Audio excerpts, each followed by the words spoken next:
मेरे मित्रों,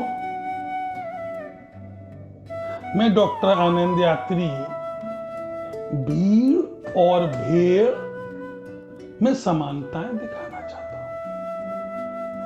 जैसे कि आपने सुना होगा, भीड़ का मतलब ऐसे जानवरों का समूह जिनके पास दिमाग नहीं होता है और वो सब एक जैसी एक दिशा में चलने लगते हैं। लेकिन शायद आप ये जो सोच रहे हैं गलत है। मेरे हिसाब से 5% भीड़ या कुछ कम, वैज्ञानिक आधार पर लगभग 5% हर प्रजाति में ऐसे लोग होते हैं जो दिमागदार होते हैं और वो 95% लोगों को एक दिशा की तरफ मोड़ देते हैं। जैसे आपने देखा कि भेड़ों का एक झुंड किसी पार्क में है और अगर वो उसमें से एक भेड़ किसी दिशा में चले तो सारी भेड़ अपने आप धीरे धीरे वो पार्क खाली हो जाएगा। इसका मतलब है एक भेड़ ने तो दिमाग लगाया। इसी तरीके से हमारे भी इस संसार में कुछ दिमागदार भेड़ें हैं जो बाकी भेड़ों को एक दिशा में मोड़ देते हैं। अब तुमने कहा ये दिमागदार भेड़ें कौन हैं? हमने कहा हमारे नेता हैं दिमागदार। ये कुछ बिजनेसमैन होते हैं जिनको हमसे कमाना है। कुछ यूट्यूबर होते हैं, यूट्यूब इन्फ्लुएंसर जिनको बोलते हैं, जो एक फर्जी का परसेप्शन बनाते रहते हैं। सोशल मीडिया पे आने वाली रीलें हैं और सबसे ऊपर न्यूज के दलाल। ये लोग भीड़ को एक दिशा निर्धारित करते हैं। और अच्छी बात क्या है कि 95% भीड़ मींस भेड़ चलने को राजी हो जाती है, क्योंकि भीड़ का सबसे बड़ा आनंद है भीड़ के साथ रहने में सुरक्षा महसूस होती है और अकेले में चलने में बड़ी ही रिस्क होती है। और अच्छी बात एक और है, जितना कार्य मुश्किल होगा उतना ही ज्यादा उस कार्य में रस आएगा और जितना ज्यादा रस आएगा उतने ही अहंकार की तृप्ति होती है।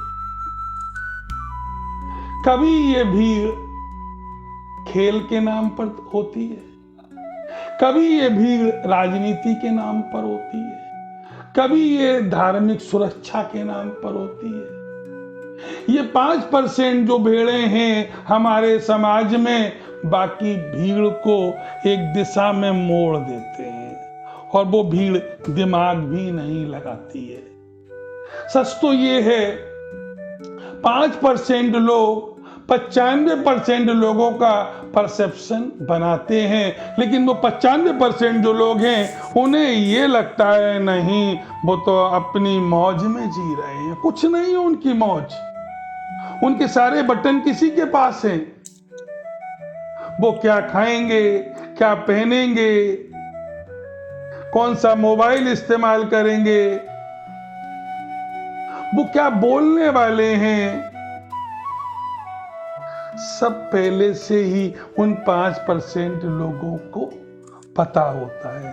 तो 5% लोग 95% भेड़ों को चलाते हैं। ओके, अभी देखिए इसमें बहुत अच्छी लाइनें मैंने लिखी हैं भीड़ के ऊपर। भीड़ तुमसे तुम्हारी पहचान छीन लेती है। भीड़ तुमसे तुम्हारी पहचान छीन लेती है। भीड़ तुमको एक नया नाम भीड़ देती है।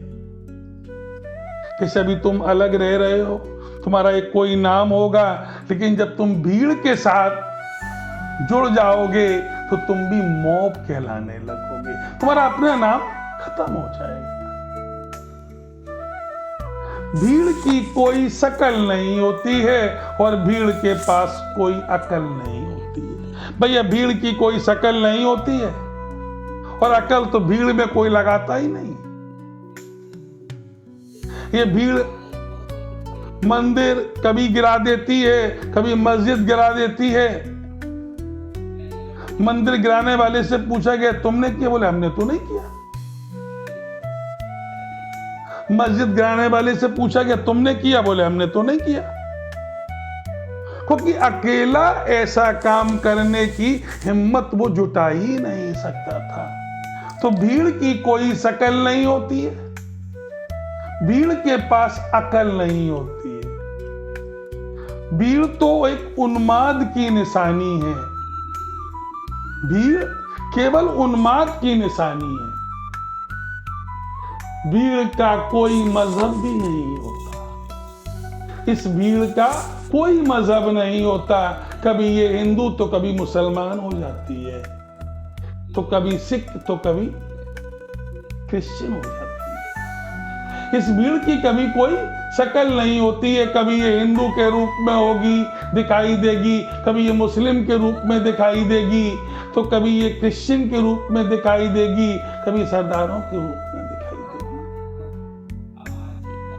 भीड़ किसी भी जुर्म का इल्जाम नहीं लेती, भीड़ कभी भी किसी भी जुर्म का इल्जाम अपने ऊपर नहीं लेती है। भीड़ बड़ी बेरहम, बड़ी जालिम होती है। भीड़ बड़ी बेरहम, बड़ी जालिम होती है। अभी आपने देखा होगा दिल्ली स्टेशन पर छोटे छोटे बच्चों को दबा दिया, दुधमुए के लेडी के ऊपर से निकल गए। तुम्हें लगता है ये इंसान है जो किसी नीचे पड़े हुए व्यक्ति को कूदते हुए निकल जाए? ये तो वही हाल है जैसे भैंसें होती हैं, शेर को देखकर एक दूसरे को रौंदती चली जाती। ये भीड़ किसी जुर्म का इल्जाम नहीं लेती, ये भीड़ बड़ी बेरहम, बड़ी जालिम होती है। ये दुधमुहे से भी दुश्मनी ले लेती है। तुमने अक्सर देखा होगा दंगों में छोटे छोटे बच्चों को मार काट देती है। ये दुधमुहे बच्चे से दुश्मनी ले लेती है। भीड़ ने इस दुनिया में कभी कुछ नहीं बनाया, भीड़ ने इस दुनिया में कभी कुछ नहीं बनाया। जो भी था केवल मिटाया। ये भीड़ जहां से निकल जाए वो जंगल जंगल खत्म कर देती है। ये भीड़ ने कभी कुछ नहीं बनाया, जो भी था मिटाया। तो केवल भीड़ का हिस्सा मत बनिए। ये भीड़ तुम्हें कहीं नहीं पहुंचने देगी, क्योंकि ये भीड़ कहीं नहीं पहुंची है तो तुम्हें कहां पहुंचा देगी। भीड़ से अलग होइए, अपनी तार्किकता को यूज करिए, समझिए क्या सही है और क्या गलत है, देन अगला स्टेप आप लीजिए। धन्यवाद। अगर आपको ये अच्छा लगे तो आप लाइक करिए, सब्सक्राइब करिए और शेयर करिए। धन्यवाद।